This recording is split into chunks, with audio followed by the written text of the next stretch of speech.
everyone and welcome to my channel. So it was a rainy day and I was looking for something to watch and I fell upon Archive 81. It's on Netflix and I thought, okay, I'll give the first episode a try. And I have never heard of it. I didn't even watch the trailer. And on the opening credits, it says executive producer James Wan. And I was like, okay. 8 straight hours later, I finished the show. And let me tell you, it might feel slow at times, but it's incredibly bingeable. And thank goodness I have a dog that I have to take on walks because at times I needed a break, especially after, I want to say episode 4. There was a moment I was like, ooh, oh my goodness. Let me give you a little synopsis of Archive 81. When archivist Dan Turner takes a mysterious job restoring a collection of damaged videotapes from 1994, he finds himself reconstructing the work of filmmaker Melody Pendras in her investigation into a dangerous cult. He becomes convinced he can save her from the terrifying end she met 25 years ago.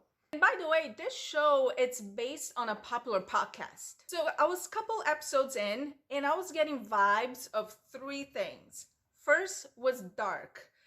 If you haven't seen Dark, I can't recommend enough. I will blow your mind. It's probably the best show I've seen in years. It's on Netflix. And then I was getting vibes of The Ring because, you know, the videotapes and something, it's coming out of the screen. Then the third thing, it was Blair Witch Project. Remember? Because Melody, she's in 1994 with her, video camera. And I was, that reminds me a bit of Blair Witch. I also talked to someone that Binge on Archive 81, and they said that they got the vibes of X-Files. Since I don't want to spoil anything, I will give you little hints of what's in the show, and then you can make your own decision if you're interested or not. Cults, secret societies, loops, and the other world, gaslighting, hallucinations. So you get an idea. We have 2 main characters,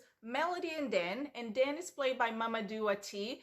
And I thought he was so good here. I've seen him in a couple films, and I've been waiting for him to get a very fitting leading role, and here it is. Even though the work that he's doing on the first few episodes by restoring the tapes feels, tedious and repetitive, he's still so engaging.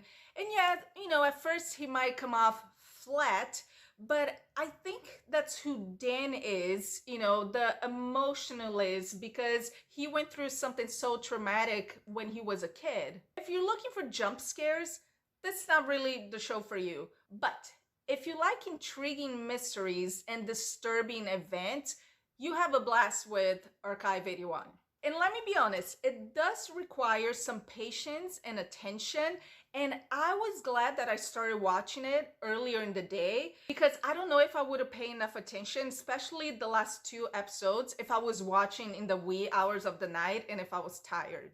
I don't mind a slow-paced show as long as I like the characters, like Midnight Mass. It was very slow-paced, but I didn't find it boring at all because I thought the characters were really great. I also loved all the 90s references, from the soundtrack to the gadgets to the MTV News. Actually, on the last episode, there's a big reference to Kurt Cobain's death. As soon as they showed it on TV, you know that that character in the show is at a particular year because, if you're a Nirvana fan or even a fan of pop culture, you know the year that Kurt Cobain died. Speaking of the last episode, there's a huge cliffhanger at the end. So I'm praying that fans will push Netflix into bringing a season 2 because I still have questions. Where is Samuel? I know a lot of people are asking where's Dan, but for me, I'm like, no, I want to know where Samuel is. Even though I have fun watching the show, I did notice a few holes in some plot lines. I would love to know, for anyone that has listened to the podcast, is it good? Should I give it a try? Are you interested in watching the show because you listen to the podcast? Also, what is your favorite Netflix mystery show right now? I would love to hear any recommendations.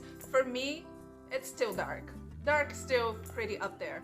If you like this video, please hit the thumbs up, subscribe to the channel, and also hit the little bell, the notification button so you don't miss any future videos, and I'll see you next time.